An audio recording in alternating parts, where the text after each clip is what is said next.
اعوذ باللہ السمیع العلیم من الشیطان الرجیم بسم اللہ الرحمن الرحیم۔ دنیائے عملیات کی ناظرین کو ایک بار میں پھر خوش آمدید کہتا ہوں۔ شب معراج شریف کی بات ہو رہی تھی اور آج یہ بات ہم نے مکمل کرنی ہے۔ آج اس کی تیسری ویڈیو ہے۔ آپ صلی اللہ علیہ وسلم کا سفر سدرۃ المنتہا کی طرف شروع ہوا۔ حضرت جبریل امین براق سمیت رہ گئے اور اعلیٰ حضرت فرماتے ہیں کہ تھکے تھکے روح الامین کے بازو، چھٹا وہ دامن کہاں وہ پہلو، رکاب چھوٹی امید ٹوٹی، نگاہ حضرت کے ولولے تھے۔ آپ صلی اللہ علیہ وسلم فرمایا کہ میں اکیلا روانہ ہوا سدرۃ المنتہا سے اور بہت سارے حجاب آگے طے کیے، یہاں تک کہ 70,000 حجابوں سے گزرا۔ ہر ایک حجاب موٹائی اس کی جو حجاب کی تھی وہ 500 برس کی راہ تھی اور دونوں حجابوں کا فاصلہ 500 برس کا تھا۔ ایک روایت ہے کہ آپ صلی اللہ علیہ وسلم کی سواری براق یہاں پہنچ کر رک گیا۔ اس وقت سبز رنگ کا رف رف ظاہر ہوا جس کی روشنی سورج کو ماند کر رہی تھی۔ آپ اس رف رف پر سوار ہوئے اور چلتے رہے یہاں تک کہ عرش کے پائے تک پہنچ گئے۔ آگے حجابات ہی حجابات تھے۔ آپ نے فرماتے کہ تمام پردے اٹھائے گئے اور آخر کے مقام آیا، ثم دنا فتدلی فکان قاب قوسین فادنا، ادنو منی۔ سفر شروع رہا، ایک محبت بری صدا آ رہی تھی، ادنو منی، قریب آئے۔ مقام دنا سے گزرے تو مقام فتد اللہ پر پہنچے، وہاں سے گزرے تو کعبہ قوسین پر فائز ہوئے، پھر اب ادنا پر۔ ادنا اسے تفصیل سے یعنی قرابت میں اس کی قربت میں بہت اس کی ذاتی مشکات شریف کے صفحہ نمبر 68 پہ عبد الرحمن فرماتے ہیں، جس کا ترجمہ ہے کہ آپ صلی اللہ علیہ وسلم نے فرمایا، میں نے اپنے رب کو حسین صورت میں دیکھا، پھر اس نے میرے دونوں کانوں کے درمیان اپنا ید قدرت رکھا، اس سے میں نے اپنے سینے میں ٹھنڈک پائی اور زمین و آسمان کی ہر چیز کو جان لیا۔ احادیث پاک میں دو باتیں بالکل واضح طور پر ثابت ہو گئیں کہ معراج کی رات آپ صلی اللہ علیہ وسلم نے اللہ تعالیٰ کی زیارت کی۔ اس بات پر تقریباً علماء امت کا اجتماع ہے۔ حضور کریم صلی اللہ علیہ وسلم معراج کی رات ظاہری آنکھوں سے دیدار الہی سے مشرف ہوئے۔ علامہ اسماعیل حقی فرماتے ہیں کہ یہ کیسے ہو سکتا ہے کہ کریم کو اپنے گھر بلائے اور دوست کی ضیافت کرے مگر خود اس سے چھپ جائے اور چہرہ نہ دکھائے۔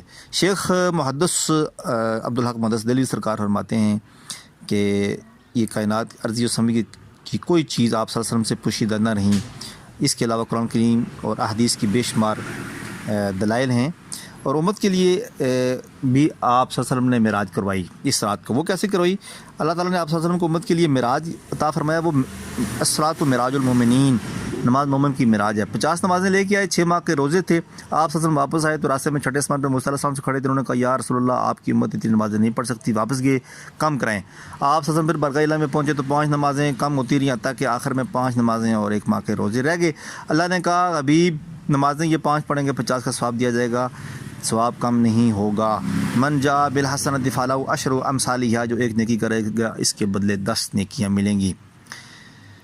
اللہ تعالیٰ نے 3 علوم عطا کیے۔ شیخ عبدالحق محدث دہلوی فرماتے ہیں کہ اللہ تعالیٰ نے شب معراج کو 3 علوم عطا کیے۔ ایک وہ علم جس کے متعلق ارشاد ہے کہ یہ آپ کے لیے خاص ہے، آپ کے علاوہ کوئی اس کا متمل نہیں ہو سکتا۔ دوسرا علم ایسا عطا کیا جس کے متعلق اختیار دیا گیا، جسے آپ مستحق سمجھیں اس کو عطا کر دیں۔ تیسرا علم وہ ہے جس کو کائنات کے لیے عام فرما دیا۔ اسے کا عالم یہ ہے کہ زندگی کا کوئی شعبہ حضور کریم صلی اللہ علیہ وسلم کے تشنہ تکمیل نہیں چھوڑا۔